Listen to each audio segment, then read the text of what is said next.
Welcome everyone to the Daily HiFi podcast. What is going on? My name is Chana. Join with me as always. We've got Michael, we've got Joe, and today back again for week number 2 in a row. We've got Wilfried Van Baelen. What is up, everybody? Yeah.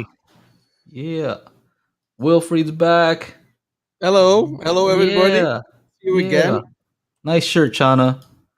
Yeah. Thanks. Little Star Wars action.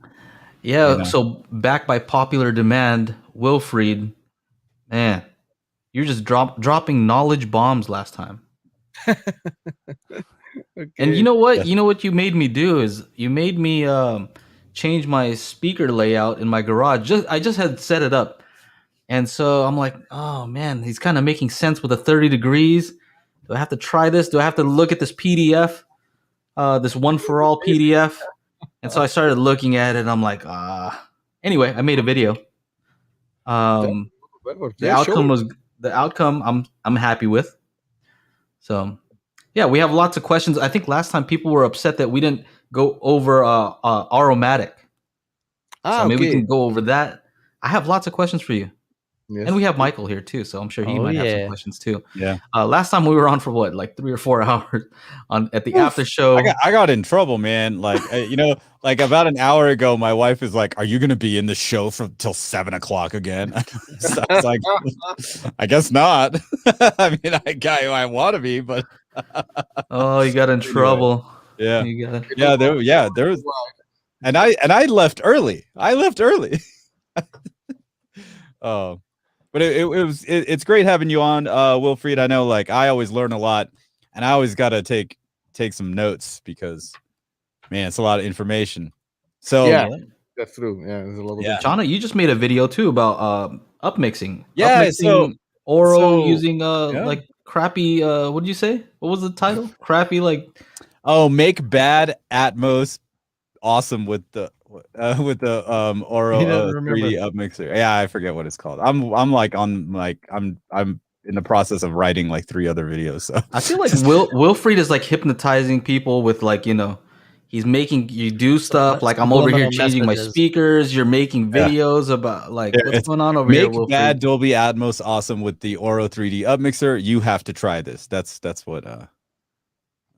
what it's called. And it's doing well, 13 almost 14-minute video. And so I tried a bunch of, because I don't usually use the Auro upmixer. And after I tried it, I was just like, whoa, like, what is this doing? Right.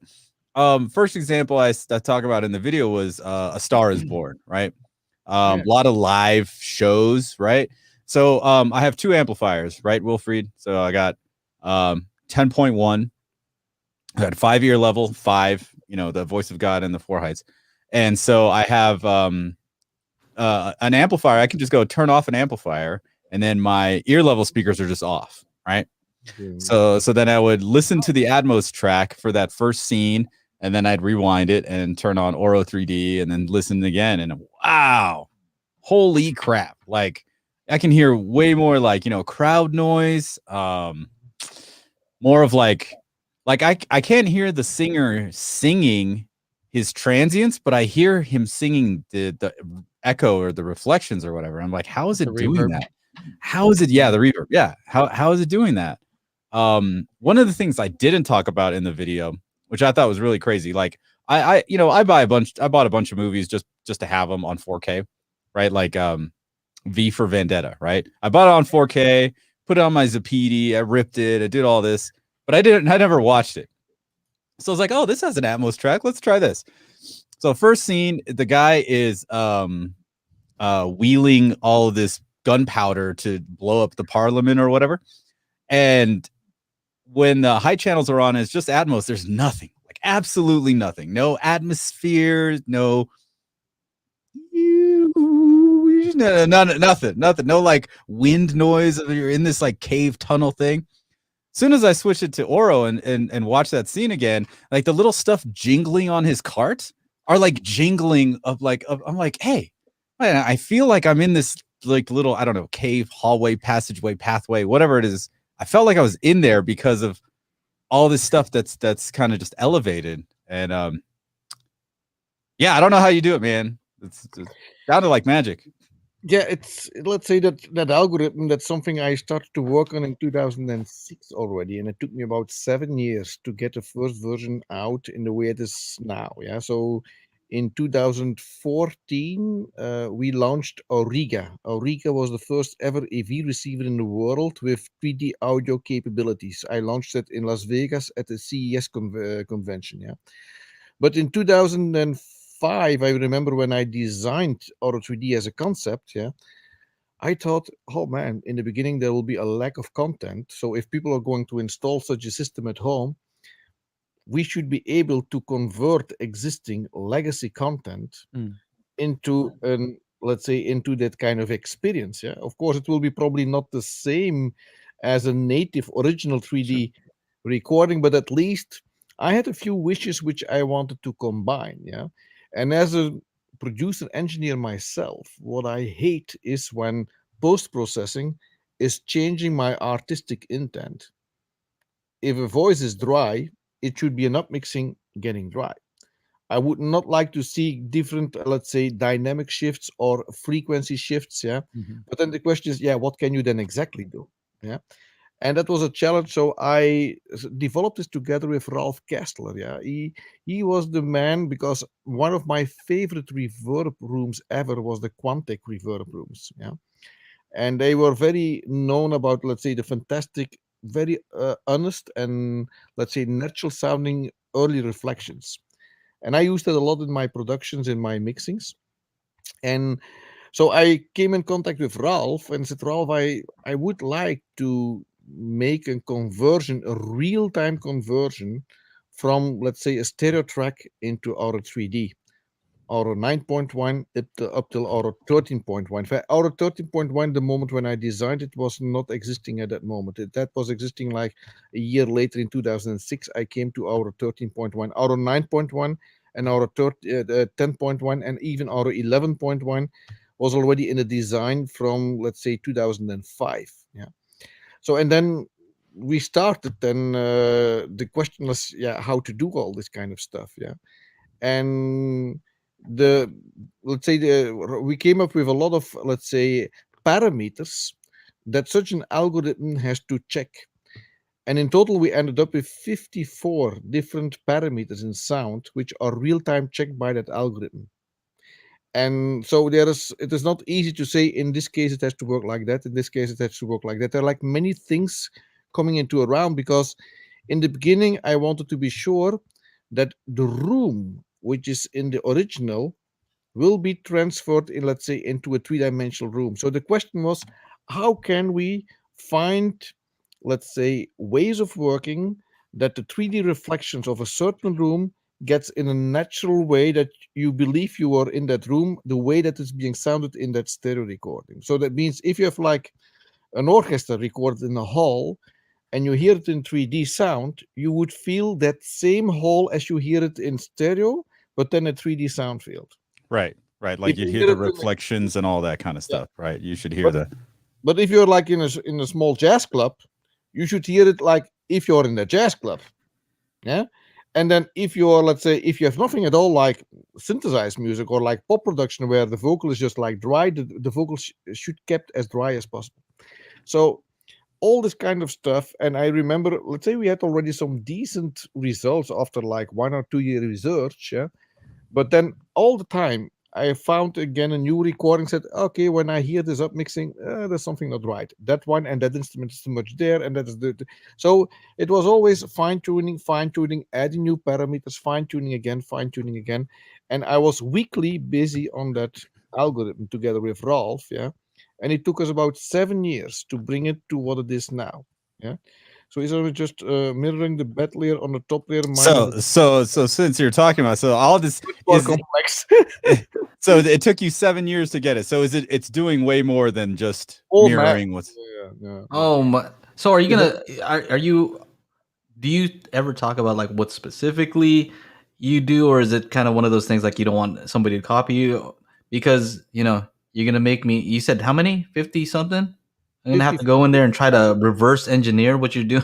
Try to figure out what's going on. I'll be running sweep tests up there, doing stuff, trying to figure out what's going on.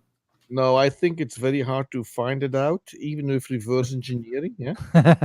No, but I So it's think top secret, right? there's a Uh, lot. But that's typically, let's say, if you develop such technologies, there are like patents behind it as well. Of course, in a patent, you say publicly what you're doing with it. sure. But of course, they're like part of it is, let's say, part of it is in patent, so they can know a little bit what we do. Yeah. Mm, And another part, of course, is let's say some secret sauce, sure. the way that we develop this kind of stuff. And that's like a lot of engineers worldwide are for years already working about upmixing in surround sound. Was it typically properly proper? Yeah. But what I found easy, the best way to check it out, what it does, is just put a mono sound in it. Mm, You will be surprised if you do it with Auro-3D how good it sounds. Okay. okay. Because that's With a the mono kind signal. just take a mono signal and see what it does. And typically, when I had, let's say, in cars, yeah, when you put let's kind of upmixing systems in cars, they have it in all cars. They have like upmixing systems as well from stereo to make it a little bit more surrounding, yeah. Mm, But in a car, very often you lose the stereo signal. It gets mono, yeah. And most of the cars, when you hear then the result coming from a mono signal to surround, yeah, I want to jump out of the car. It's it's really it's really not a good sound at all. Yeah, it's giving that phasing issues, and I get headache or something like that. And you will be surprised if you hear a mono sound and you use it via Auro-3D. You will absolutely not feel that kind of typical phase issues that you are getting used to it. And the question is then, how can we decorrelate all this stuff? Yeah, and then taking care of all this kind of, let's say, parameters. So that's the reason why it took so many years to define something which is, let's say, which is working for all kind of content. Up till now, let's say, I can tell honestly that there is almost no content anymore where I think the original is better than the automatic version. It's Really? all Like content that, huh? so far. I feel, oh, now give me the automatic version. You know, something that one of the comments was about, they said, hey, they should get into video games because Oro upmixing my video games sound great. So I did that today. Oh, yeah. Not in like the Call of Duty or whatever, because it's like one notey kind of thing. So I put in Ori and the Will of the Wisp or something. It's like an adventure game. So that all this like really cool ambient, like the score in the background is always there. And man, it sounded great. And the Xbox does something very, very annoying. It puts everything as Dolby Atmos. So my AVR is constantly seeing Dolby Atmos when there's no sound. No sound, no signal. You're on the home screen. It's very annoying. It's a bug that they said that they wouldn't fix like 3 years ago, and they still are not going to fix it. Okay. So I can set it up as 7.1 uncompressed, 5.1 uncompressed, and then Oro upmix it. And I was just like, oh, hey, this is kind of nice. And then I also like to listen to music while I'm playing the video game. So I open up the Spotify app on the Xbox. So now I got the music coming in on the bed layer, and I've got the score and the other stuff from the game in the Oro upmix. That's not bad. That's actually pretty cool. So I know for all of you that have PS5s, there's no Dolby Atmos with your PS5. Oro 3D upmix it. Yeah, that's probably a good thing to do. Going back real quick to what you were saying about what you're putting up there, because that's one of my questions actually. Is it's kind of tough because unless you kind of explain what makes it different from the others, right? It's kind of I want to know for myself what it's doing that's different in order to, if I had to change up my system, which I already did, I might change up my AVR to try out, the upmixing. But it's kind of one of those things like I do want to know, have an idea what it's doing different. So maybe let's just approach it this way. What would you say, in your opinion, is the difference between what you're doing and maybe what DTSX is doing and Atmos, maybe what you don't think that they might be doing as well? Yeah, I Something like think, that? let's say, what I didn't like on most of the competitors, let's say, technology when it's coming about upmixing, is that they change the artistic intent too much. Let's say it is very easy to make a better impression by changing the dynamics. You have a little bit more compression, so it comes a little bit more out of the speakers. It's getting louder, yeah. You add a little bit of top to make it more like crisp and things like that. So they add very often as well too much reverb, yeah. So I feel, let's say, they changed the artistic intent to make a more overall, let's say, different impression. But often, let's say, especially nowadays where music is like compressed like hell already, when you have that on top of it, it even gives more distortion, yeah. So it is not easy, let's say, to find a solution, yeah, which is let's say staying as close as possible to the original while creating at the same time a very let's say impressive three-dimensional sound experience, yeah. Now one of the things is very important is what is where, yeah. You see as well, and we are still working on it, we are still developing Auro-3D, yeah, and we are still finding new ideas, let's say, to isolate here and there certain sounds, yeah. Because what is important is that you have that, if you have like especially in music, you feel with music the instruments stay in front of you. It is not that you suddenly hear the instruments too much from the back, although if you put off the speakers you will feel there's a lot of it. But the moment when you have everything in the right balance, you don't feel it like the musicians are behind you, yeah. But the vocal, for instance, you do not want to have the vocal too loud at the back. There might be some reflections like in a normal natural room. Then you have as well reflections from the back. So we have to define all these kind of reflections, which are then using information from the original recording. What's there about reflections and things like that. Now, and about height, we have different technologies that we used, and you cannot. It's very. That's something that not many people know. Yeah, but reflection patterns in a room, let's say, they have a very let's specific way of how they are getting reflected. And the Galaxy Hall is a very famous hall, and it is seen as one of the best, let's say, rooms when it comes up to reverb. That research of that hall was even used for certain patterns in our aromatic upmixing algorithm. It is not that we use the hall, we use, let's say, the reflection certain capture, and that is, let's say, mathematically calculated, but based on certain patterns, and those are things that we patented as well. Yeah. Okay, because like let's say back in the old school Dolby Pro Logic days, the surround was kind of extrapolated out from the left front and right channel and the difference, the L minus R, and then they added some delay. So it was all just kind of extrapolated from what was already there. They weren't really adding too much to it. So I'm just kind of wondering if it's something like that. I know I'm probing, but I really want to know like what is happening up there and what's the difference. Just kind of get a better idea. How about this? When you're upmixing, you don't know the original space. It's not like there's some metadata there that says this is the space, so this is the amount of that you need. So that's what I'm trying to figure out. Is like, how are you figuring out what the reflection should be if you're outdoors? That's kind of like pseudo anechoic. Maybe you're not going to hear as much reflection. Yeah. So the algorithm is taking into account that kind of stuff, yeah. And the way it works, because there are like different models that we use depending on the kind of material that comes in, yeah. So what I can do, Joe, I can send you like more technical, because if I start to go into the technical detail here, I think a lot of people will not be able to follow the discussion. Yeah. So what I think is I can send you something of the whole team here. I will share with you a document where you see more about, let's say, the concept, the different technologies that we use in that space. Yeah.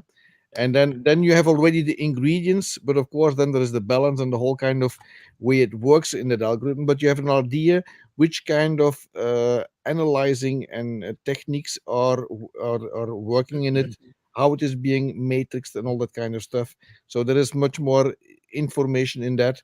The moment when you read that, I think you will start to understand better what's technically in such a technology involved. Yeah. How about a simple question then? Can you make a sound larger than the space it's in? So I'm confined to a 20 by 20 room, ceiling height. Can you make it seem like you're in an auditorium, like you're sitting in? Can it sound like that with your technology? Yes. Okay. And by the way, what is this place that you're in? I have red seats, and I think I'm fancy. I have like 4 theater chairs, red. But what is going on over there? Where Let me- are you? What is that?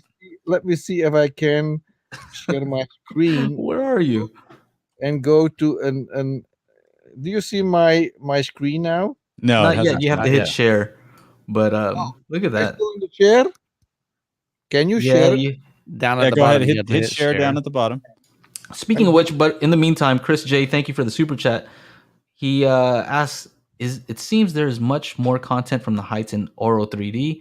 How important is pairing speaker capabilities in, i.e., using all matching speaker versus tower than smaller elevated bookshelf speaker? Chris J, I was about to add this. That's one of my questions actually here. I did change my speaker layout from height speakers that are above me to on the front wall and the rear wall. And so I started thinking timbre matching might be a little bit more important in that case if it's kind of like an extension of your front speaker. Because you were talking about last time how 30 degrees, above 30 degrees, you start not being able to localize. And, I'm wondering if also you're not as sensitive to differences in timbre when it's up that high versus when it's up in the front wall. You might be able to notice those differences a little bit more. I think Wilfried, you're focusing on your sharing here. Yes, and the point is when I push now sharing, I push share screen, and what do you see now? Do you see now my PowerPoint? No, you have to pick an entire screen, window, or Chrome tab. It says choose what to share, and then so you have to point to what you want to share. Yeah, but when I want share, then it says sharing tips, but that's all. I don't have something that I can choose from. Oh, Weird. Why is that? I don't know. Because I really need this function working. I Yeah, think it worked last week. yes. Yeah. Wilfried, are you using a PC or a Mac? A Mac. Chrome. Okay. Yes, I'm. Oh no, I'm not Google Chrome. I was using now Firefox. Does it make a difference? Oh, maybe. Actually, it does operate different. I had to switch over to Chrome when I'm doing the streaming because of that. It seemed a little weird. It definitely has some weird. Let me put like for me. Are you just want to show your crazy theater there? Because I think they have all kinds of pictures up. I can of do your. it. There you go. There we go. Nice. That's how we do it. This is live right here. Wow. This is the front channel. Yeah, dude. Yeah. So, and this is the first ever 3D console in the world where I mixed the first ever movie in 3D for George Lucas. You know, George Lucas' Red Tails was the first ever Hollywood movie in 3D, which we mixed here in at this mixing console, which let's say the concept I designed in 2000 and what is it in 2007, yeah. And it took about 3 years for EMS Neve to build that first console, yeah. And you see as well the Neve console. yeah. So I love how they have the lights to show where it's at. Yeah, so you have the left, center, right, and the height, left, height, center, height, right. Yeah. Okay. And on the sides, you see as well. You see all this in the red in the room. Yeah. You see all around. You see all around. Then the projection room there as well. There's no projection on there. Yeah. But even in the ceiling, I do not know if you see it in the ceiling. But you kind of see the red square outline. Yeah. The ceiling. Perhaps you can see it more in the front. Oh yeah, now you see it. Yep. That's the ceiling channels, and you see this. They're that you have a very nice vertical spread. If you see it from the ear level, and to height and to the up top, so that let's say the way the spread is very natural, and you can position sounds in the vertical axis wherever you want. Yeah. That's in quite that a theater. About how many speakers are there total? It is a 50 speakers .9 subwoofer. So I have 6 subwoofers in the front, and then I have on the sides. So on every wall is 1 speaker to do bass management, which is typically what we use for Auro Max. Okay. And then I need that in my theater. Then are those and they're all identical? Are they all identical speakers? Let's say the front channel speakers are not the same, but all the rest is the same. So it is very easy, and typically what you do, the concept from Auro is very easy to install. You take the existing surround speakers and you use that same speaker and you put it in 3 layers, yeah. And then as well the existing screen channels. On the top of the screen, you can use, let's say, a smaller version of it. Oh wow! Oh, yeah, it's up. That's it now. It's up. Yeah. How Look do you? at that. Yeah, Does he- that's the room where I am. But can you now make it bigger? How does it work? Oh, did you find it somewhere? This Oh, he thing? just found it online. It's just on the internet. Oh, where'd it go? 3D Okay. Oratorium dubbing stage. Yeah, it's not Dang. auditorium, it's Auro-torium. Right. Here, Auto let me Toro. do Somebody this. mentioned that earlier. That was pretty cool. Share Chrome tab. That it? Exactly. That's the place. Wow, you're fast, Joe. Man. Yeah, I'm all right. Can Take you a zoom into that, 360 Joe? tour. You see There you go. the guy in blue there? That's me with my team behind. Hold on. We're gonna see if we can tour it 360, like live. Let's do this. There you go. Ooh, look at me. Nice. There you go. You see exactly that's the place, you see? Oh, That's pretty cool. see, this is I- the proper place, guys, to place speakers here. So when the screen is 45 feet wide, Hmm. it's about 30 feet a little bit less, like 27 feet high. 27 feet. Hi. What's the diagonal again? And it is wide is 45 feet, 15 meters. Man, Yeah, there's no diagonal on these. They just do it by how Well, what the I'm just width is. curious. they're just I'm like just it's curious what's massive. the That's diagonal. all you need to know. Yeah, no. Yeah, when that is 50 meters, that must be I like mean, 20, like that's 60, 576 inches 60 across. 60 feet That's or something funny. diagonal. Yeah. 60 feet Yeah. diagonal. There you 60 go. feet diagonal. Okay. Golly, that's And the Alright. projection that you see is a 4K Barco, the top model, the 32B from Barco. okay. Is the best projector there is in 4K. Yeah. That's So, not quick cheap. calculation, that's a 720-inch screen, if you want to know. Nice. There you go. Oh, Yeah. that's crazy. That And is it is- crazy. And it is a Meyer sound speaker system. Now, My son. so there was a question here about basically when you start using Oro, because you have the speaker right above the other one, is timbre matching more important? It's something that I was thinking about because it's 30 degrees up, You can kind of and hear it and localize it, and is that more Not like- important in the case when you're using Oro compared to some of the other ones where it's above you? It's a good question. It's a very good question. And I was busy myself in the beginning a lot with it because it confused me the hell out. I was not sure what I was hearing. Let's say the moment when you have a speaker moving upwards, it's a completely different feeling than moving a speaker in a horizontal axis. Mm.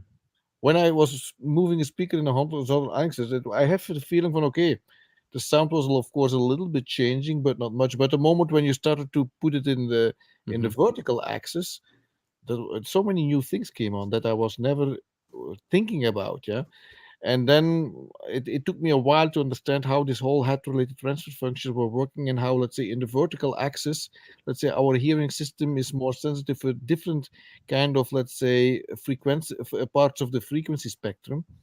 And so what I was doing as well, if I put the height speaker on, first of all, of course, the angle and the tilt, yeah, how it's being tilted. So, and then another topic, Joe, was let's say, do we need the same brand? Do we need the same speaker? How important is getting the same speaker in the ear level as a top? Yeah. And what I found is you can use smaller speakers on the top. Of course, there needs to be a kind of a balance between them. You cannot use really large speakers on the ear level speakers and then like very, very small ones on the top. Sure. Yeah. Yeah, but let's say typically, let's say you can take like one or two models smaller, yeah, for the top speakers. And the reason why is that there are different reasons why. Yeah, most important is the following. Most important is that height layer speakers and the top layer speakers, they can at least produce clearly a sound, let's say, from 200 hertz.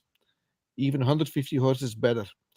And it all has to do with the fact that our brain is very sensitive for three-dimensional modes down to that frequency. The moment you have only, let's say, tweets or something like that in your top, yeah, then it doesn't work anymore. The three-dimensional impact is gone. I found it down the moment when we were trying to put Auro-3D in cars. In the beginning, we said, "Oh, there's no space for a large speaker," so we did just like a tweeter there. And Right. said, I don't know It what didn't sound good.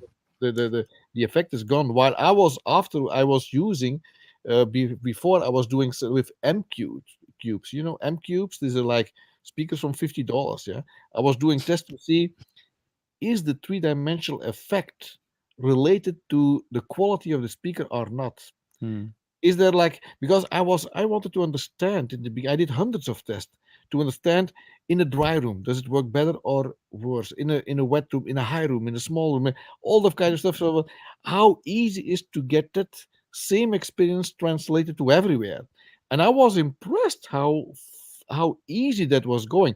Even I told you, I think last time, yeah, when I was, let's say, doing a recording in a car with reflections, and I was playing it back in a large room with a lot of reverb. Yeah, so that was much more reflection and reverb than I was hearing in a car. Although you still were feeling very clearly the car reflections coming out of the speaker system. Our brain is easy capable to, let's say, to analyze the sounds coming, let's say, from that source and the real environment we are in together. Our brain is really handling that. Yeah. So all this kind of stuff, and then of course, let's say what I found, and I think it's very important. There has to be a color match from the timbre between your ear level and your height speaker and top layer. If you have installed the top layer, voice of God. And typically, what you do is take the kind of same brand. If you have like a certain brand, if you use like, I just did that. yeah, Yeah, okay. I took out the SVS that was on the ceiling, and I put these little focal domes, which have this crazy angle, so I can adjust the angle from 90 degrees. And so some of the places where I have to mount them, like I can get a nice severe angle because my room's all messed up. But so it matches the fronts and the surrounds and stuff that I have. So they use the same tweeter drivers, the same mid-range drivers, and all that kind of stuff. So, all right. Here's a question from Chris Wyndham. Thank you for the super chat. Would bipolar dipole speakers work? I assume he's talking about the height. That's a good question. The point is, let's say these dipoles, let's say these speakers, they were, in fact, this concept was made to reproduce a cinematic feel. You know, in a cinema theater, you have this kind of arrays of speakers.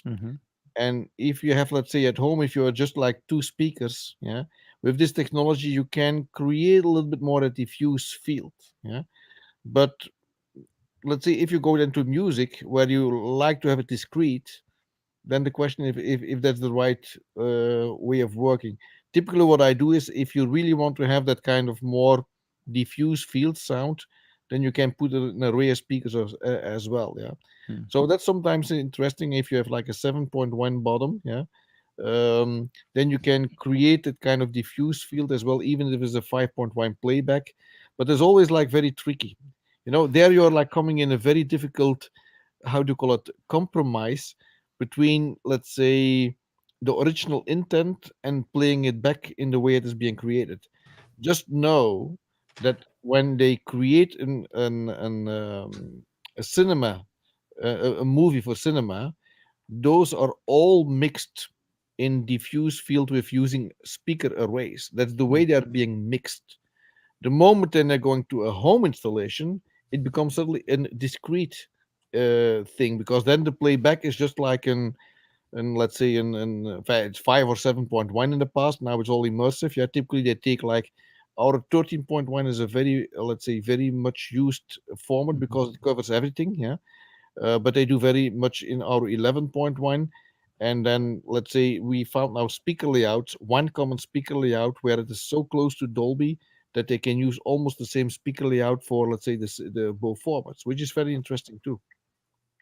So that's what we discussed last time. Yeah, if you put it in a certain way, yeah, you can have all these things together. Oh, I think our Michael felt away. Oh yeah, he's something digging something out of his eye. He's picking his nose right now. Is he picking his nose? He's taking his shirt off. I don't know what's happening. Here's Mike G. Thank you for the super chat. He asked if I add heights to the front and back for Auro-3D, will or can my top mid L&R Atmos speakers then become voice of God? That's a good question. And I think that's a very nice approach, because let's say typically with Dolby you have the speakers much closer overhead, and you can use those channels as the voice of God channel. And there is at this moment there is one of the AVRs, I think from Denon, I think, and they have already, or like there are like a few AVRs now. In total we have like 75 different models out now in more than 10 different brands with Auro-3D inside. And I know there is a few models out. Yeah, of course the top models like Trinov and things, they can all kind of, let's say, Sure. but in the mid price, let's say in the mid price, there is, I think it's a Denon one. I'm not sure it Is can it be. the 8805? That's their top level one. It Yes, pretty much does everything. yeah, exactly. I think, and that one is capable, let's say, to do this switch so that you can use the Dolby Okay. layer as, let's say, the voice of God layer for Auro. Hmm. Then of course you don't have a top. That then you have just like again, and then you make let's say, an array of speakers above your head, but it works fine. Yeah. I think that's a good solution to create, let's say, the three layers. Yeah? But then you need to have, let's say, the voice of God channel, let's say, close enough to you, yeah, overhead enough, let's say, to like 65 degrees or something like that. Then you can then you have both together. Yes, then you're coming, in fact, to the kind of concept I was showing here in the room. Now, Gotcha. we've been talking about upmixing. Here's a question. Some people don't, my friend Chana, he says that, some of the Dolby Atmos stuff is not so good. If you upmix that, let's say they're putting some content on there that, like you were saying, they might not be the artist's intent. They're adding some stuff. How can you upmix something where it's already producing certain things in those channels? Is that possible, or is it just like they're already what do they call it? Crap in, crap out? Garbage in, garbage out. Yeah. Well, there's a good question. What the upmixer does is, as well, that this objects in Dolby Atmos, they are just mono, and they don't contain 3D reflections. And that, let's say, if you add certain 3D reflections in a very subtle, how do you say it, subtle way, Subtle. subtle, sorry, that's the right word, yeah, Yeah. in a subtle way, it creates more a natural feel. And I remember that a lot of people said that, wow, man, it's amazing with automatic, you even feel the objects more natural and more defined compared to with object-based technology, because of course we add, let's say, those little reflections you add here and there creates more that feel that you can. I hear people saying, okay, with automatic the object sounds even more precise, localized, compared to, let's say, the original one. And that is, of course, let's say, our brain likes that kind of little reflections around those objects. Yeah. And but I heard, let's say, because I'm not doing myself those kind of tests, typically, let's say, I'm working in native Auro, and it is only when I hear demos from other people then I hear the competitors format doing certain things. Right. But it is interesting to see how many consumers are busy with this kind of comparison, and then they test things and they take like a 5.1 upmixed with Automatic versus a native Dolby Atmos things, and yeah, the outcome is sometimes surprising to me as well. That I think, oh wow, is that true? Yeah, but it's always pleasant, of course, to hear this kind of story. So, Chana, would you say, in general, upmixed oral versus native Atmos? It depends on the movie. Depends on the movie. Oh yeah, okay. There's this guy that we've been going back and forth because he's like, I have this by the book Dolby Atmos DTSX setup. I'm like, okay. At first I was like, okay, you're by the book. Doesn't have anything to do with making it sound good. It has to do with not getting sued by Auro. That's the first thing. Because if it's by the book, then it's adhering to everything that Dolby wants you to do, and that's not necessarily the right thing. Then he goes on to say, like, oh, if you upmix, you're messing with the, there's also the art intent of the artist. And when I talked to this guy in Texas, right? I forget the name of the studio, but he, mixes, does the Dolby Atmos mix for a couple of, he's done 3 Hollywood movies, I think he said, bunch of independent stuff. He gets a 7.1 mix, and then he gets the stems for the objects, and he gets the stems for the 7.1 mix. Where's the director? Director's not there. This has nothing to do with the director. So it's up to the mixer, the engineer to place all that stuff around. So he's saying, or the discussion we had, there's two things that that they're always kind of, that it depends on. How good your Atmos mix is dependent on two things. Time is like, does that person have enough time to do an entire mix and make it sound great in Atmos to meet their deadline?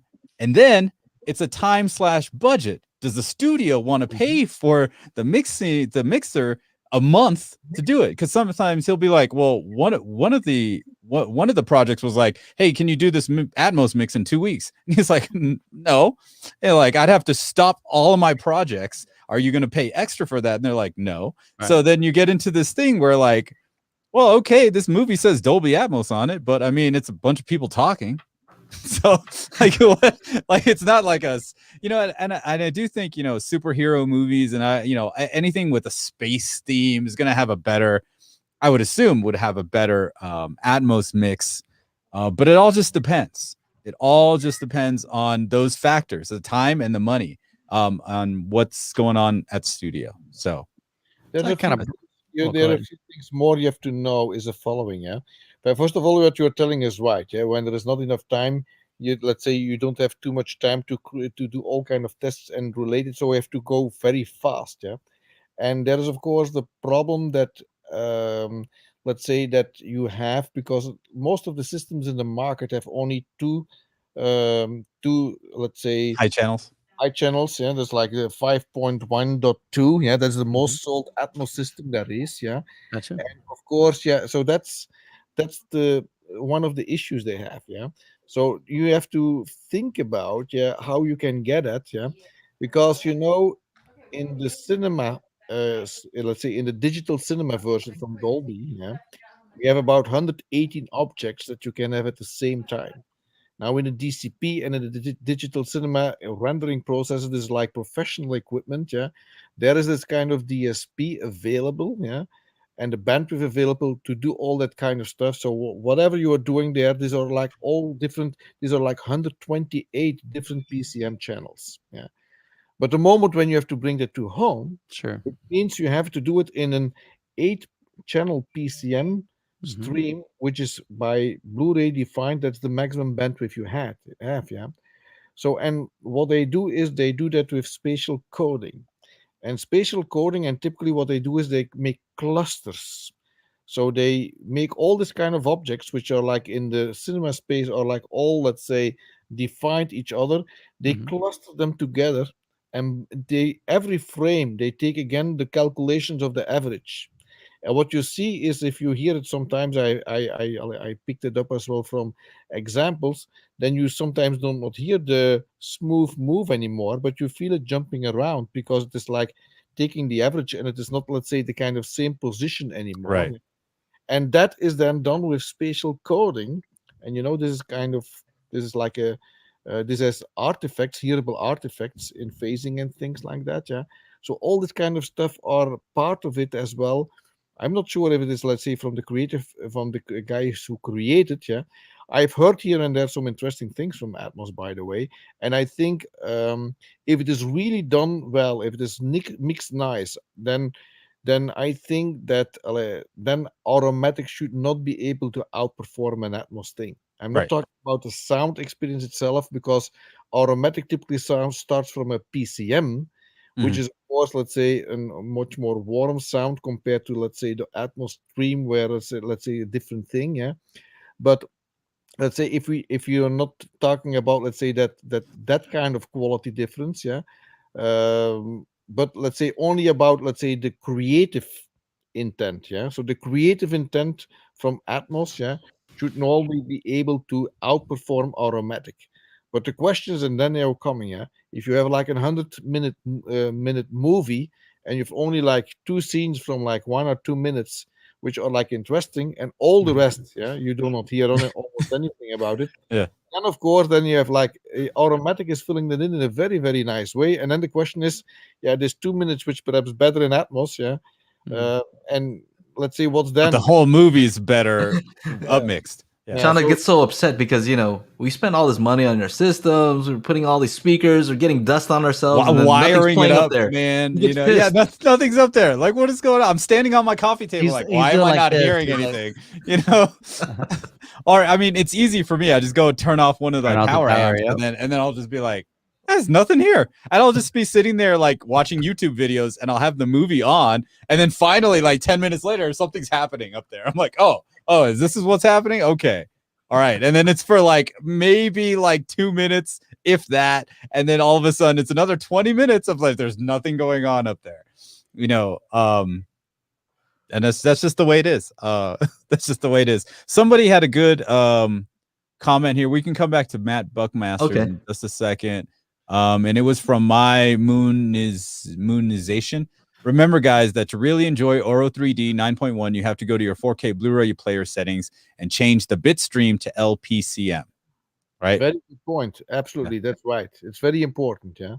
So it is you need to have the PCM channel. Yeah, in 5 or 7.1, and then it can be upmixed. Yeah, there you go. So for those of you that want to try it and do it the right way, there you go. There we go. How about this one? So the question from Matt Buckmaster. It has not to be a 4K Blu-ray player. Eh? That's the nice thing from Auro-3D. Auro-3D works already from the first ever Blu-ray out in the market. So it is, you do not need like in last generation, like our competitors, they start from, I think, 1.4 HDMI software. Yeah, we can do it from the first 1.0 version in the market. So the oldest Blu-ray player you can find can play back Auro-3D. And the reason why is because our system, let's say our coding, is using PCM, and we are coding the different layers in one layer. And our technology can reveal out of that layer exactly the same channels in the rest. That's a very interesting topic I can highlight as well. Let's say the way this kind of things works. So Matt asked something about regardless of the legal implications of Atmos versus Auro speaker locations, isn't an Atmos mix specifically engineered for perhaps inferior prescribed Atmos layout? How about let me pose the question this way: you recommend 30 degrees. Can others recommend 30 degrees also, or is that only for you? But the nice thing is the following: you know that in the beginning, Dolby was very, let's say, clear about it as between the 45 and 55 degrees, let's say, overhead. But they added later in their specs the 30-degree angle as well. So they allow the 30-degree, yeah.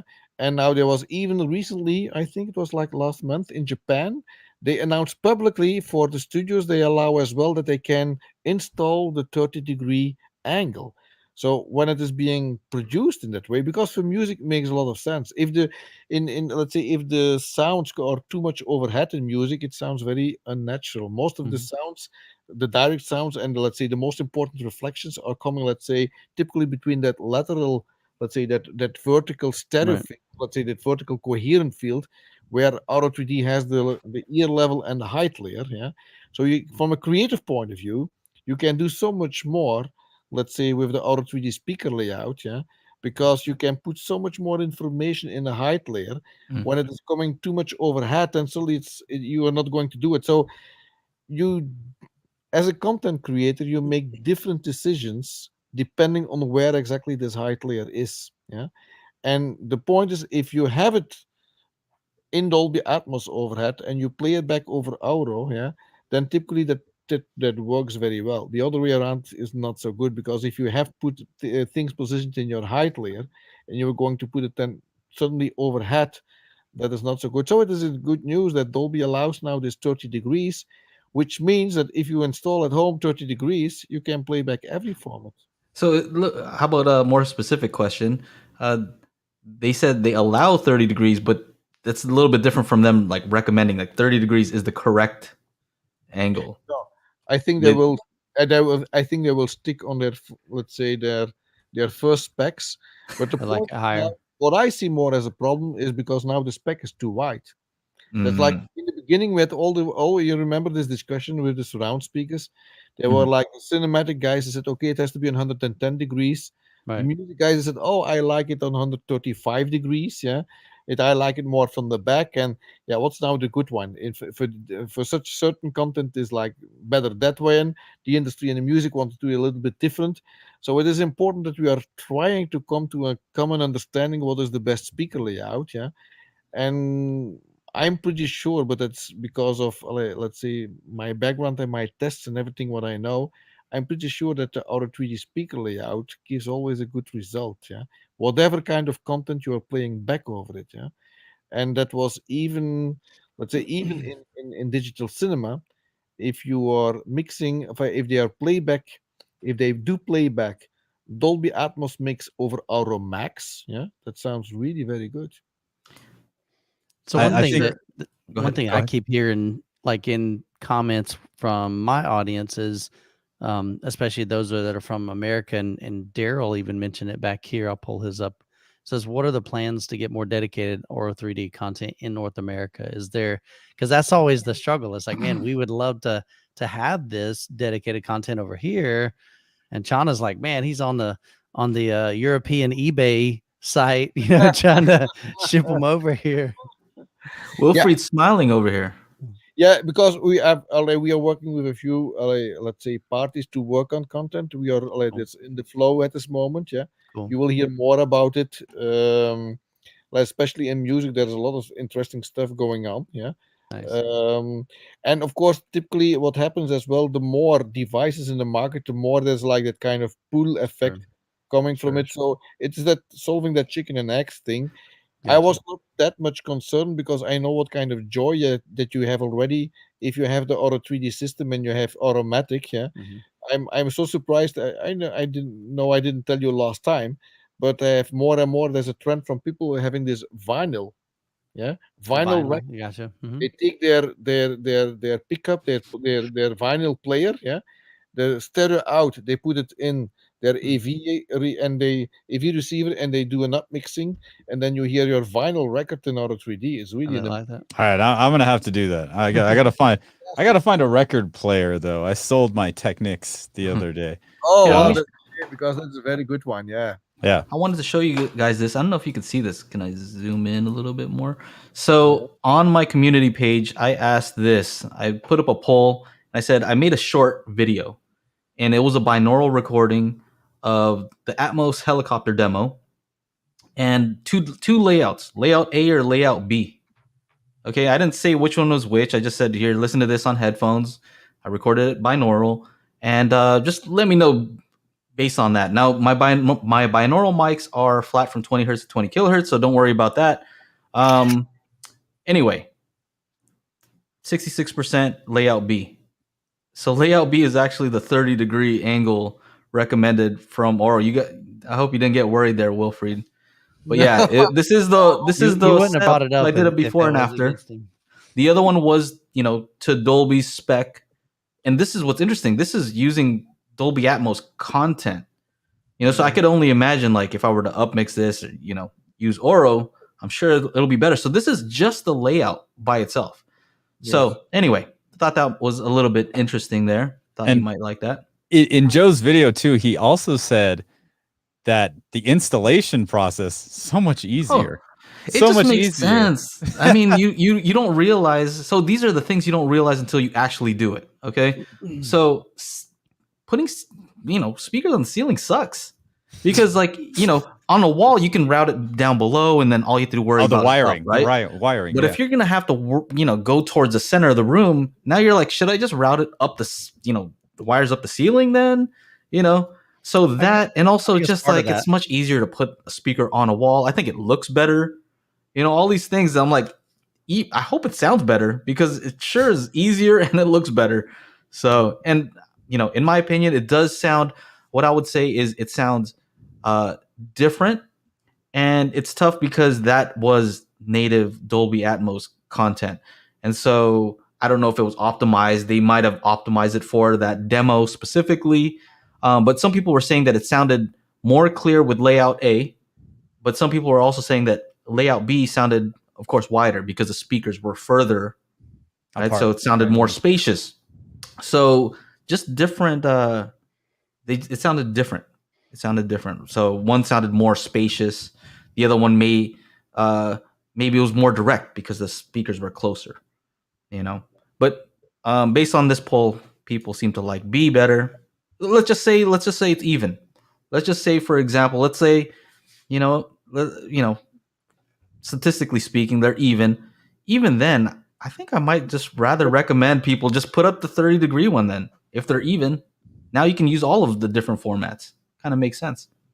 But statistic, I know what the difference is. Statistic is not 50-50. Okay. What is the statistic?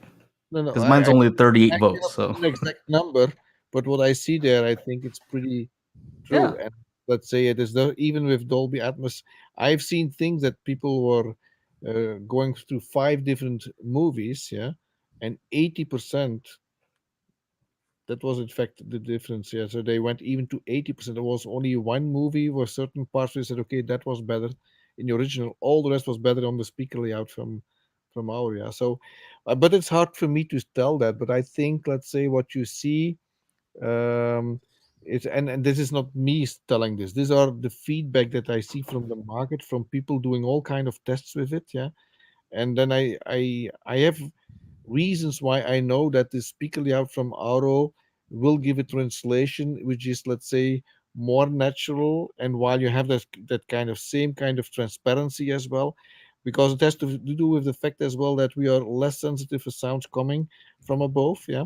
And additionally, they're in nature, they are not so much sounds coming from above. So if you put them, let's say, if you position them a little bit different, yeah, it's not only easier to install, but from an immersive perspective, I think it's you are getting easier to that kind of natural immersive sound experience. okay, I have a question for you based on something you said last time. All right, here it goes. Can you place something, an object, using Auro, native Auro? Can you place something, let's say, 2 feet in front of you and like a foot above your head in my room that's like 20 by 20? Can you pinpoint? Can you place something right here? Is that possible, or is that just, is that a dream? It depends where that object is being located. Because if that object, yeah, I want to be right here, because I think that's kind of the promise of Dolby. I think that's what they're selling people. They're telling people, we can pinpoint, we can place it anywhere in space. Right? No, that's now you're pointing out the right thing. The metadata of that object is describing exactly where it should be in space with XYZ coordinates. That's the metadata. Mhm. And the renderer is supposed to calculate it, yeah. And it can perhaps calculate things from, oh, it should be here, but that's not the way we hear it. I told you last time we cannot even, let's say, feel or let's say localize sounds in the vertical axis between two speakers. If you have two speakers straight above each other, yeah, and then if there's like a sound in the middle, yeah, you cannot feel that sound coming from there. That's different in a horizontal axis. There you can pan sound from left to right, yeah, and you can hear the sound even coming on places where there's no speaker located, yeah. This doesn't It exist. doesn't translate that way. It doesn't exist in the vertical axis. So even if the renderer says, okay, it should be here, you hear it to the closest speakers in the vertical axis. If that closest speaker says your bottom layer, then you will hear it there. And it has nothing to do with the fact if you're like using object-based or channel-based technology, because that's exactly the same in channel-based technology as well. So the point is, let's say, if you are going to say, okay, can Auro do that in a better way, yeah, then I'm not sure to say Auro can do that in a better way. It all depends where the speaker is located. If you are, let's say, if that object is close to where a speaker is located, yeah, then of course, then you have then the chance is big that you can position it there as well. The difference is, although, that in Auro-3D, as an engineer, you use yourself the panning law and you say, that's the way I think I should hear it. And you are not giving this in hands of a renderer who is going to calculate it at playback where you don't have any kind of control of. So this result is much more predictive. Let's say that, and I think that's important. As a content creator, you want to create the way that you're going to create it. That's the way that you hope you can hear it everywhere. So using, let's say, the concept of Auro-3D is much more predictive, let's say, Mm. get kind of same experience. Now, what I told you last time as well, Joe, is there are technologies where you can bring sounds in front of the speaker or even behind. And we call that wave field synthesis. So, I give you a simple example. If you have, like, in an orchestra, you're going to record two, let's say, with two microphones, you record a stereophonic recording. Can you imagine, instead of two microphones, you put like 20 microphones in a row? Each of them, like, let's say, a hand from each other away. Yeah. So, like, how is it? Like 5 inches, something like that? A little Yeah. bit. Yeah. So then, and you have, let's say, 20 microphones in a row. And then you're going to reproduce it as well. Instead of by two speakers stereo, you are going to reproduce it as well as by 20 speakers, small speakers. Mm. With that technology, you can recreate a wavefront. And that wavefront allows to bring speakers, to bring a sound even in front of the speaker. It's very scary because you can That's feel what. it Yeah. out from a distance where you feel like, oh wow, the guy is only staying like 1 or 2 feet away from me, while the speakers are like 5 feet away from me. But you can imagine such a wavefront with all the speakers, it giving as well a kind of a clustering from sounds, and there's like a lot of comp filtering in it. Comp filtering, Mhm. like it is, let's say, certain frequencies are masking each other, and it has an, let's say, it has an impact on the sound timbre.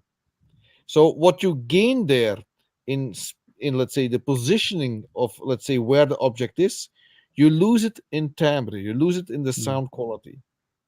And then again, let's say for certain applications, I think the localization can be much more important, like in a game or something like that. Yeah. But like for music, one of the most important things is, of course, the timbre.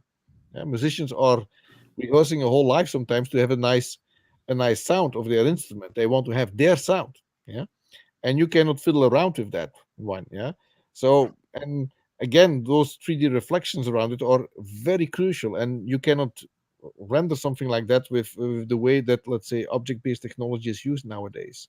But I'm not sure this is an answer on your question, Joe.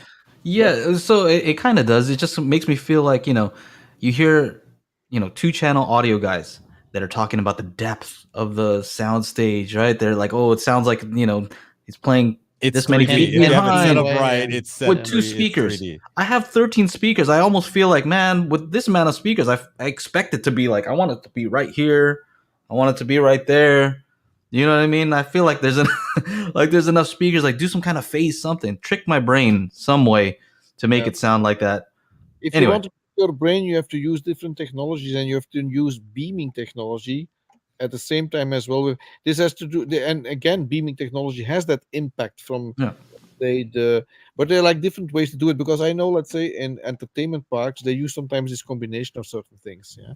So I appreciate that. I think it's just that I appreciate that you're giving us a realistic expectation of what Auro can do, because I Mechanics feel and like the audio. other one is like the way they make it look and some of the presentations. It makes it sound like, yeah, you should can place expect it to be able to anywhere. hear Sure. that, and it's not. You're right. I really haven't experienced that. I can tell that something's going on in those speakers and that speaker, but not here. And so I think that's an important point to make. What you can do is, let's say, for a singer, you can bring the singer a little bit closer to you, but not in a way that it's like in front of your face. You can bring it, let's say, when you feel the distance of the speaker, you can bring it like 20-30% closer to you, with, let's say, with the way that you diverse, let's say, the sound. Yeah. And so you can bring things into room. But what is very interesting is the following: the depth you're talking about, that's something that the system can do. If you record Auro-3D, yeah, in the way it is being recorded, let's say natively, and you play it back, yeah, then you feel a much further distance compared to when you do it only with one layer with surround sound. In Auro, due to the coherent vertical stereo field, our brain is capable really to feel that depth. And behind the speakers, it's easy to get it. Yeah. In front of the speaker is something else. I was always surprised when I hear, for instance, and we did this test even with blind people. Yeah.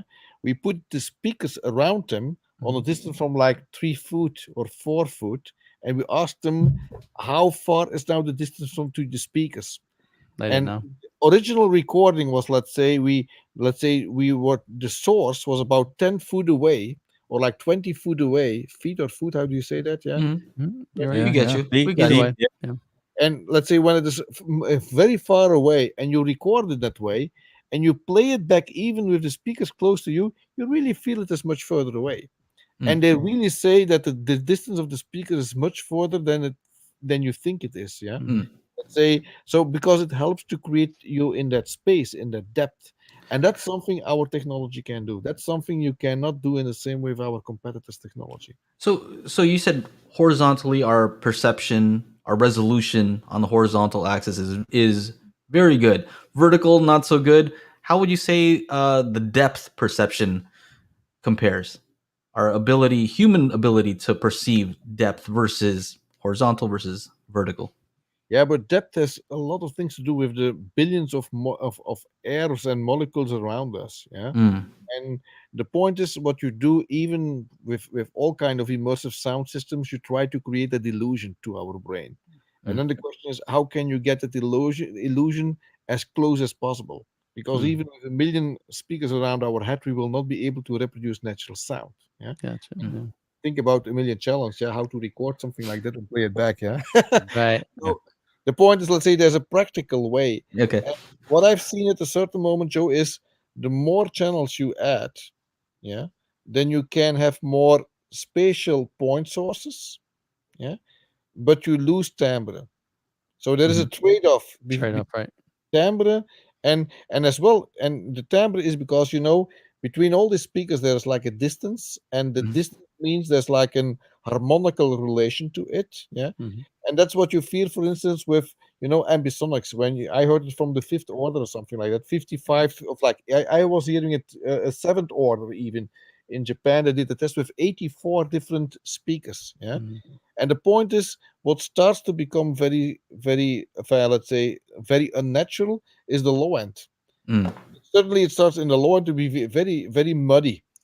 It is like in the mid and the high frequencies, you gain a certain transparency, and it sounds perhaps in a certain way more natural, but you lose then again. So it feels like there is no perfect solution here. It's always like a trade-off. And then the question is, where is this kind of things landing? And I think most people come close to the kind of Auro-3D concept that you see in front of you. Yeah. Well, a lot of people are saying, the next thing is like, speakers below you, but maybe you need like close speakers. Like you got the far speakers and then the close speakers. I don't want. You know what I mean? Don't take that idea, Wilfried. That's my idea.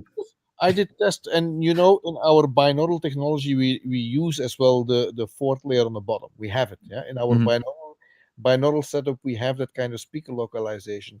But did you ever hear about the 22.2 system from Kimio Hamasaki? Yeah, you were telling us last time how you told us in the after show. I think in the after show. He works for you now or something. So Kimio is the inventor of the Auro-3D format. Is the inventor of the 22.2 NHK format. Yeah, and I remember in 2006 he was the chairman from the Audio Engineering Society. That was the convention, and there was like a workshop about surround sound plus height. And he invited me for that thing, and that's the first time I met him. And I was shocked about hearing about the system 22.2, and I thought it was just like a system for a lab, yeah. But he said, no, we envisioned that in Japan in 2020 it should be the standard at home, yeah. I said, wow, at home? Who is going to install 24 speakers at home? Yeah, right. That's crazy. But that's a Japanese way of thinking. So I was immediately interested in Japanese women, because I think, okay, they allow their man to put like 24 That's wild. Yeah. That has a negative wife yeah. acceptance factor right there. Yeah, the woman acceptance factor, the WAF factor. Yeah. It's on the negative spectrum. Over there. Yeah, right. Anyway, so if Kim, could laugh with it as well. I said, yeah, but finally, let's say they came from a completely different way. They started with a research center where like about 400 speakers in a room, yeah, and they were always like diminishing till they feel, oh, now you start to feel the gaps too much. That's idea, yeah. So that's the way that they came to that kind of stuff. And they had as well bottom speakers. They had like in the bottom, they had, especially in the front, They had like two channels there. But did they have near speakers? No, No. Okay, I were see. like 3 layers. There were no near speakers. It was just like in, let's say you had, let's say but they were like on 45 degrees, not on 30 degrees. Yeah. And they had a kind of different, let's say, front speaker layout as well. It's not the same as a stereo. They have like, it's 45 and 90 degrees. It's not So like there's- 60 degrees angle. Yeah. So it's like a 0, 22.5 and 45 degrees at one side. So that was in fact, that was very interesting. I learned a lot about, let's say, listening to that system. Yeah. And Kimio was surprised when he heard Auro 9.1 how immersive it's sounding only with 9 channels. was those Wow, few speakers, how yeah. do they do that? Because this is really amazing. And he became in love with that format, yeah. And in fact, by the way, Kimio is consultant for Auro-3D in the meantime, yeah. So Very it's cool. very interesting because what I learned with that bottom speakers, he did a lot of tests afterwards to understand what are the most important channels from his 22.2 format. And then he found out, of course, that there were like just those channels which were chosen by the Auro-3D format. And the first things what were dropped out were these bottom channels. And in a practical way, you cannot use them so many times. You can sometimes, it might be interesting sometimes to have them, but let's say it's not that easy. And by the way, perhaps in your home, that's if you're like sitting yourself only with 1 or 2 or 3 people, it makes sense. But in a cinema theater, bottom speakers, how are you going to do it? We have a question here from Joe. Thank you for the super chat. If you have 8-foot ceilings and say you sit 12 feet away, the front heights would be about 18 to 20 degrees. Would it be advisable to pull those towards you along the ceiling to be 30 degrees? And I think that's what this paper is all about, that PDF. Yeah, that's a very good question, by the way. And you see that very often that people they are like too much thinking about this 30 degrees. Yeah, I would say for me it's more important that, let's say, your screen channels. Yeah, let's say your screen channel should be above your screen then. And if you don't have the place above your screen, yeah, then I would say then try to bring them a little bit into the room, yeah, but not too much. Very important is that the distance from your height channels should not be closer to you than the distance from your ear level channels. So you can bring them up, you can bring them a little bit into the room, Right. but let's say not closer than, let's say, the distance to your ear. If you want to have a little bit more, 18 to 20 degrees is not that much. Typically what I advise to people is if you have, let's say, if you're going to install only 2 layers and you put them like on 80 to 20 degrees, it will already give a great effect. Yeah, it's not that it is not worth to do it. Yeah, but let's say then I would say if you have a third layer, yeah, the voice layer on top of that, then of course you can easily do this 20 degrees. But I see very often the following thing is, let's say, you see if people are sitting, yeah, sitting like in this case, when people are sitting, let's say, close to the wall, yeah, then of course the corner, the angle in the front is of course much less than the angle in the back. You see what I mean? Mm-hmm. Because if you're sitting like in the middle, then you can have easy, let's say, like 20 degrees or 25 degrees everywhere around you. But the moment we are a little bit more to the back, it might be that the angle at the back becomes like 45 degrees and your front is then like 20, 25 degrees. But that's even fine. I think if you have, let's say, the height speakers above your screen channels and you have already like, let's say, 15 degree, then already you gain a lot of transparency and it is really working very well. I think you asked this last time, Chana. Voice of God channel versus center height. Is that what your question was? Yeah. Yeah, that's a good Yeah. question. Yeah. What Yes, was the answer to that? And Do you and remember? the answer, well, Wilfried said the voice of God is more important, but it depends on your screen size. Like if you have a really really wide screen, the center height might actually be better for you. But it all depends. So if you're in a living room with like a 65-inch TV, no, go with the voice of God. Get that, make that bubble, all around you. From I a know, but content, it's like an X thing going on there. from a content creation point of view, the voice of God is more used in the height center channel as well. Okay. The height center channel is, let's say, although in music they start to use it. For instance, let's say I use it as well in my demos. In that organ recording, what I mean. Yeah. So, that organ recording, that's like I use the height center because you feel that organ and you feel I see. force point as well. But they're like, this is like a nice example where you can, over like a flyover from an airplane, you really feel it hanging there in the middle. So for certain things, the height center makes sense. But let's say the voice of God is often used as well. So anyway, if you don't have the voice of God, and you play it back only, let's say, over an Auro 9.1, you're not missing, let's say, that information. That voice of God channel is distributed over, let's say, your height layer, so you can feel it almost like a phantom center from your height layer. Interesting. Here's a good question. What's the difference between Auro-3D and Auro-2D? Because I do see that option, right? When you cycle through, it says 3D and 2D. Where is Auro-2D coming from? I think on the menu, right? Yeah, it's in the menu, yeah. Here it kind of goes. Do you know about that? Yes, in Wilfried? fact, the idea was, let's say, in the beginning there was even Auro 1D, and it was more about that concept came from our codec, because our codec can be used as well for, let's say, bringing surround sound into stereo. That was Auro 2D. Oh, gotcha. And that Auro 1D is bringing mono of, let's say, stereo even to Stereo a to mono. file. So the Auro 2D was, but we dropped because it was for most people so confusing. They felt Auro is three-dimensional sound, and it is okay. Our technologies can be used in different ways. It has not only to be used in three-dimensional sound. We can use them perfectly in surround environments as well as in stereo. Is there any reason to use the 2D? Say, He's saying like if yeah, you were 2D, wanting to let's say listen to it on 3D. 2 speakers. 2D, okay. 2D for me is surround sound. Surround sound is the horizontal feel around you, so that's what we call 2D. So the idea is to use Auro's technology in a two-dimensional field, So you can bring, for instance, for the broadcast is interesting. They do still a lot of 5.1, and with our technology, you can bring a 5.1 into a stereo file. So there's a standard PCM stereo file, uncompressed audio, but our decoder can reveal of that the original mix in surround sound.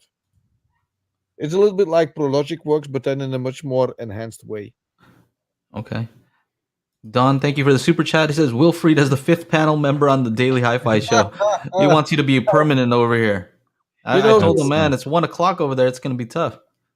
Yeah, the point is, let's say, I'm so passionate about it, so I love, let's say, to share it, but I cannot do it every week. No, it's true. And I think in a certain moment as well, I start to repeat myself. So I think I can go for another 3-4 sessions and bring a lot of interesting new information all the time.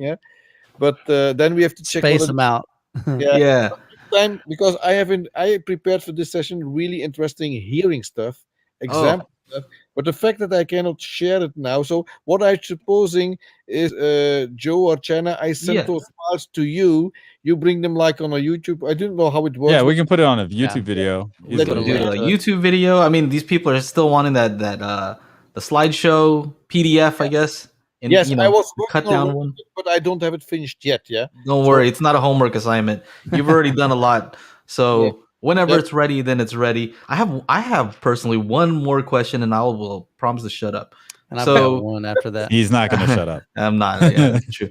Too many questions. So, would you say that a dead room is more optimal for Auro setup because you are recreating the reflections in a certain way, and to minimize the double reflection? So the reflection that you create and also the reflection that my room creates. Would you say that a dead room is more appropriate for Auro? Yeah, but that's not specifically for Auro. In fact, it's, let's say, for surround sound the same thing. In surround sound environment, you hear more. Let's say you hear more is not the right way of saying. Hear more, feel more. You have, that's right. You have more control over, let's say, when the sound of the reflections of the room are not, let's say, getting of too much importance. So it's always better, let's say, to have an acoustic which is absorbing in a very natural way the full spectrum. And of course, when the room becomes too dry, you have another problem as well. Sure. So there's like a balance in between. And what I found interesting is the following. when you have a ceiling which is reflective. That's an interesting thing. Mm. If your ceiling is dry, let's say if you're like absorption on your ceiling, or the ceiling is reflected, that makes a little bit of difference. So I like to have, let's say, no reflective ceilings. But for instance, if you use our soundbar, which has where we have developed at this moment the most advanced soundbar with virtualized technology, then it needs to be reflective Sure. to have Right. that kind of Mm. thing. So it all depends. Yeah, what are you going to do? But if you have, let's say, a typical home cinema theater at CEDIA, the CEDIA group, there is a lot of information about how to get a good acoustics around. Yeah, and let's say a kind of an absorption helps as well to give more control over what's coming out of the speakers. Right. Michael, do you have Yeah. any particular questions? Because you weren't here last time. I'm sure you Yeah, have so- a bunch. Yeah, so one of them's for me personally, because I've run into this, but then Joe ended up a different Joe. I'll put it up here on the screen. He basically asked the same question. So I have a Marantz AVR processor. Actually, it's a processor, but Denon and Marantz both process Auro-3D. And Chana brought this up in a video probably over a year ago, Chana. The fact that in order for the Denon or Marantz to even process the Auro-3D, you have to change the speaker layout from in ceiling to basically front height and rear height. So the question here is like, do you know how that impacts the sound, like in an AVR when you do that? Because like in my case, I've got 4 in ceiling speakers. If I set it to front height and front back, is Odyssey going to do something kind of weird that, it's trying to calculate, but it doesn't hear them coming from above? So does that make sense? It makes a good question, and I see that question as well from Joe Wires. Yeah, That's basically the same thing. I think that's a very interesting topic, and there are like a few suppliers, yeah, let's say manufacturers from let's say from these AVR receivers, and they treat it all a little bit different. Yeah, that's let's say they have their own way of doing certain things to make it compatible. And there is not like one general rule here, so it all depends which is the AV receiver he has, yeah. And if you, of course, he said, okay, however, the Denon receiver only allows auto content if I set them to front height backs, of course, because that's where the speakers should be located, yeah. Right. But that should work normally fine. And if you have your speakers already very close to a 30-degree, then I think you should be fine by playing it back in that way, yeah. So I think what he's saying is he has them in the ceiling, so that's way higher than 30 degrees probably. So it may be 40 something degrees. So is that going to pose a problem changing the setting in the AVR or processor to front heights and front wides if he really doesn't have those? No, I think that should be fine. Yeah. Okay. The only thing is that as long as this is playing back this channels properly, so I think you have to test it with the Auro-3D demo disc. That's something what I would like to say to people as well, because Jenna, I sent you some discs this time, yeah. But if you're playing back every time when you do for the first time, when you people are in contact with Auro-3D, always play first a full demo reel, because for new people, if they do not have, let's say, this kind of what's in the lower layer, what's in the height layer, and how that combines, this demos really especially make it give an understanding what the difference is compared to what they used to hear. Because if they don't do it, they keep on questions. But with these few examples, they got it. And it's funny because the first Dolby Atmos demo disc I had was in 2016, right? And your demo disc are from 2014. I think I've got the 2014 version 1 and version 2. 2014 is the first one, yeah. When we launched the first AV receiver in the market, when we came home, yeah, Dolby came later home, yeah. But then we made that demo disc, and we did a little bit later a second demo disc, and now we're working on a third one. Okay. Yeah, so the second I've got demo the first disc, and second one.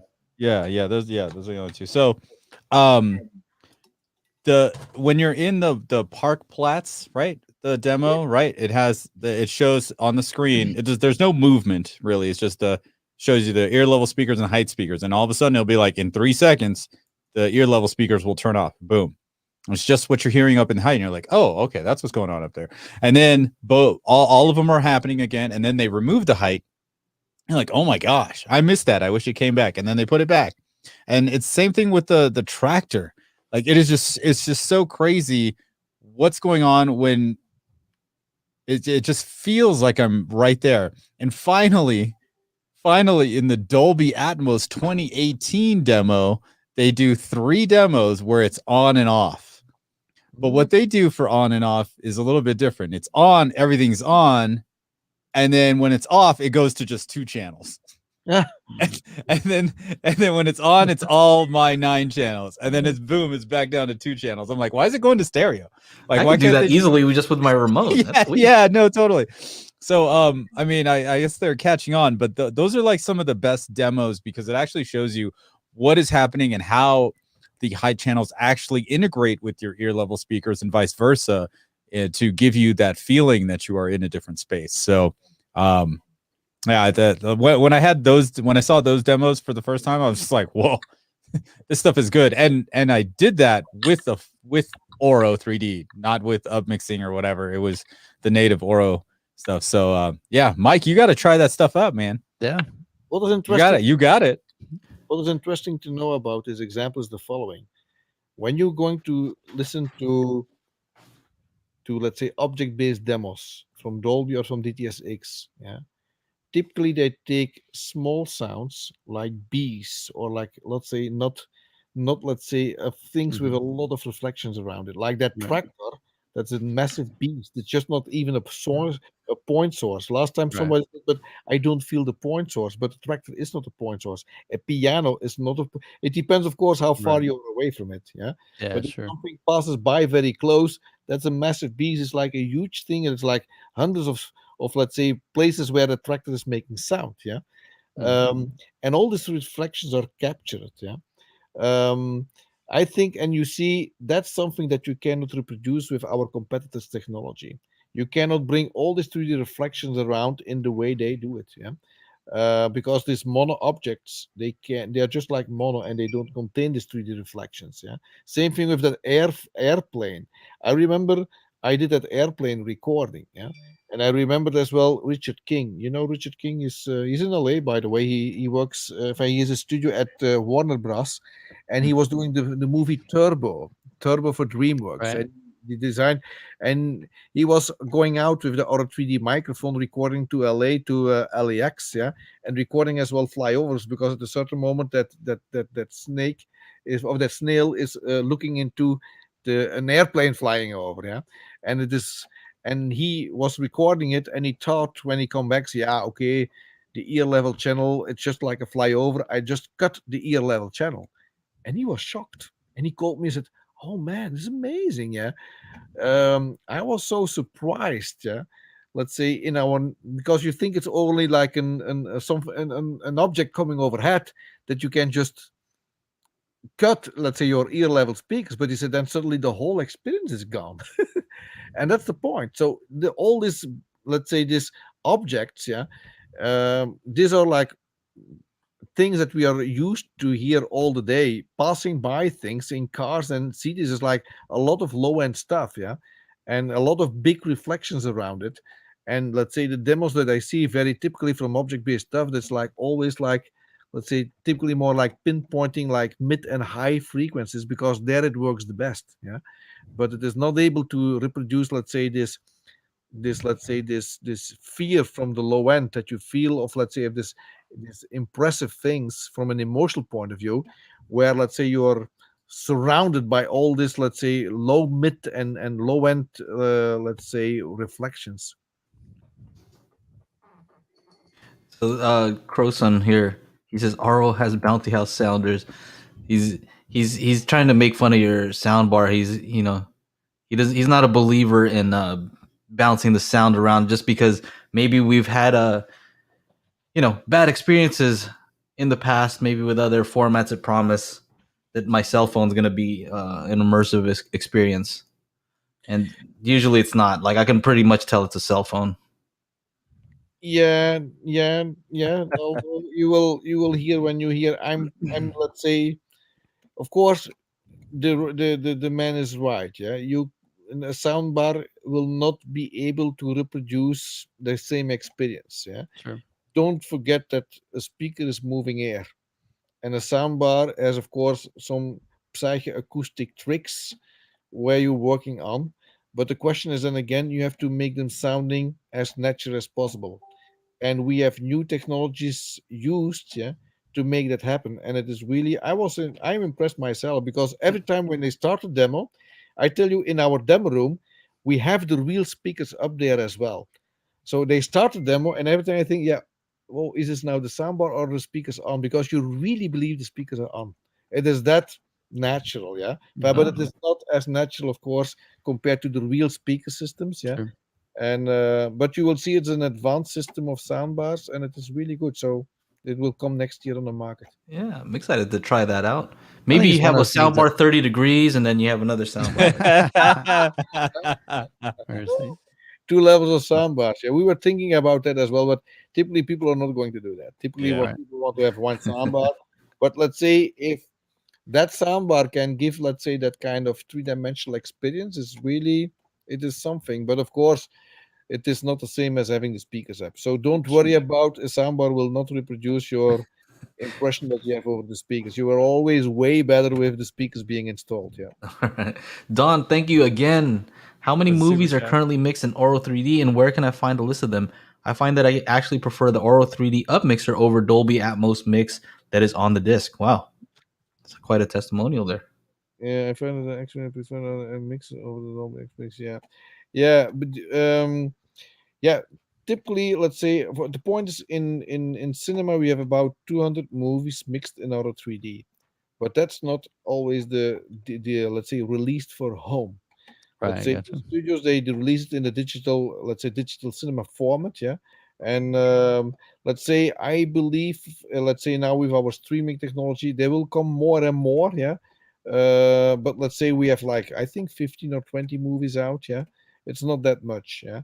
In music is much more, yeah. So in music we have like about 100 albums. We have about 1,400 titles out now, and it's just like what is being released. There's like 10 times more recorded, even. Yeah. Right. Sure. So this is yeah, this is something which I think, but there's coming more and more. Anyway, so what I think important is not the amount; it's the quality that counts. And I think that's the difference. I know that our competitors they want to have the highest number in the total amount. For me, I rather we have like 10 good titles than 100 movies out, which are like only having here and there some nice moments in that format, and the rest is like 5 or 7.1. Yeah. So what we try to do, if you hear the kind of movies and what we have out there, then it is really, let's say, then it is like an our experience from the beginning till the end. That doesn't mean it's always like 9.1.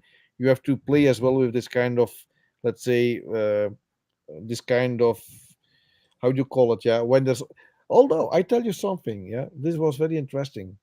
Even a dialogue in Auro-3D sounds amazing. You know that I saw the different settings there, right? There's different settings for large, medium, small, and then movie. And what's the other one? I think there is a dialogue one. What are Yeah, those? yeah, What that's do those possible. do? Yeah, that's possible. Yeah, that depends on the the settings of the what the manufacturer does. Because Oh, for okay. some manufacturers they want specific things they have only themselves, or we create Mm. something in the software for typically for them. No, what I was talking about, Joe, is something else. Oh, okay. If you would record now my voice, yeah, this is now just this microphone. Enfin, let's say my computer microphone. It's not as good as yours you have there, yeah. But let's say if you would be able to reproduce what you have here, you would feel much more closer to myself, yeah. I have, and in I can do in the next session that we have. Yeah. I have kind of I do sometimes explanations, and I have them where you can hear the same thing in mono, stereo, surround, or 9.1 over binaural as well. So you can hear it as well, even in your headphone. Now it sounds different. Yeah. Well, hey, I'm always okay with having you on. So whenever you want to not sleep at the proper time, you're always welcome here. Everybody seems to like the content that you're providing here and the information. And yeah, There was a question. Just I'm very before. thankful. Okay. for you. Okay. What was the question? Oh, so and whatever, when people have some questions, perhaps they can send them to you. So I'm happy to respond. Yeah. But Yeah, I somebody said we should be the Auro-3D distributor. Daily High Five Auro-3D, and we get to answer all your questions. We already do that. I mean, all day, whenever we post a video about something, we end up answering all kinds of questions. So Oh yeah.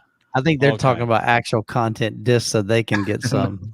Yeah. I know. yeah. Yeah, that's I've what already Shauna's gonna do right now. I've already given away a ton of them, man, but they always want them. So Yeah, they're very popular. Very popular. Yeah.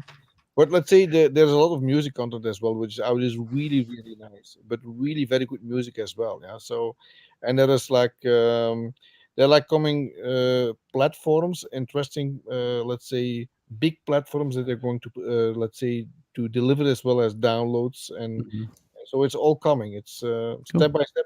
I see in general immersive audio is now coming to the world everywhere. Yeah, and it's Right. coming pretty fast to us, so that's good for all of us. It's and then I understand as well, people want to understand what is now the difference between all of them. Yeah, so the more information we can share about it, yeah, and it is like it's always good as well to understand what the competitors is doing, and what if they have like certain things that we can not do in the same way and things like that.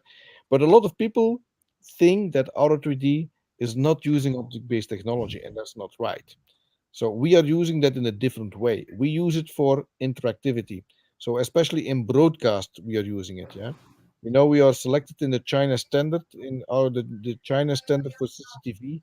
The new broadcast, yeah, will be will is let's say is concepted around the Auro-3D format, and like different technologies they use from it. Yeah, there's like a part of it which is from Fraunhofer coming, from Huawei coming, from Auro coming. Yeah, but the renderer, the binaural renderer, and the object-based renderer, yeah, let's say that is something that is coming from Auro-3D, and the way that we use it is to create, let's say, for languages that you can just decide yourself in a sport channel, that you can change the volume yourself. Yeah, like the last time, the first test we did, the technology was tested with the World Cup football. Yeah, in Russia, you remember, and we had like Auro 9.1 plus 4 objects.